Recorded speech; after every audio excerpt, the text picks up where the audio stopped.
উম্মতেরা, তাহলে তোমরা কি করবে এই 10 দিনে?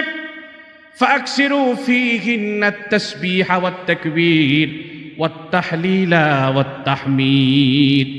বিশ্বনবী বলেন 4 আমল বেশি বেশি করবা।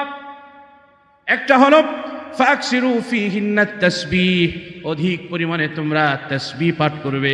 সুবহানাল্লাহ সুবহানাল্লাহ সুবহানাল্লাহ সুবহানাল্লাহ সুবহানাল্লাহ সুবহানাল্লাহ সুবহানাল্লাহ। অধিক পরিমাণে আল্লাহ তাআলার পবিত্রতা তোমরা বর্ণনা করবে।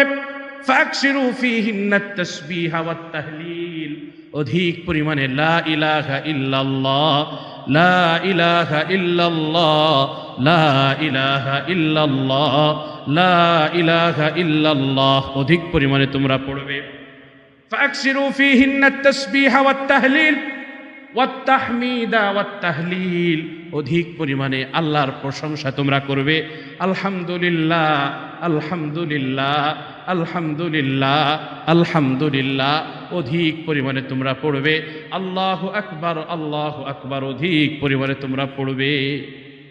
তাহলে বোঝা গেল এক কথায় এই 10 দিনের একটা আমল হলো অধিক পরিমাণে আল্লাহর জিকির করা। অধিক পরিমাণে কি করা বলেন? আল্লাহর জিকির করা।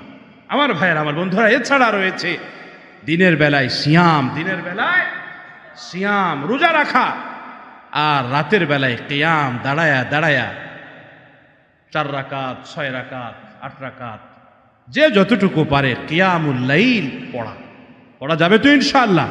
আমার ভাইয়েরা, অন্তত শেষ রাত্রে যদি উঠে তাহাজ্জুদ আদায় করতে নাও পারি এই 10 দিনে, ইশার সালাত জামাতের সাথে পড়ে ইশার পরে দৈনিক 4 রাকাত তাহাজ্জুদের নিয়তে কিয়ামুল লাইল পড়বো।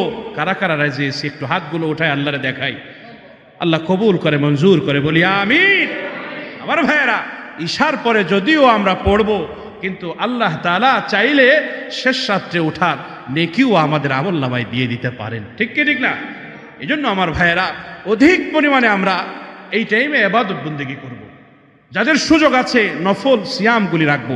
এই 9টা দিন আপনি প্রথম 9 দিন জিলহজের 1ম তারিখ থেকে 9ম তারিখ পর্যন্ত প্রতিটা দিন সিয়াম পালন করা, রোজা রাখা।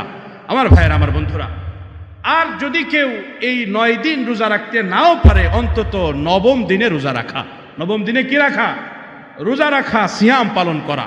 ওই দিনটা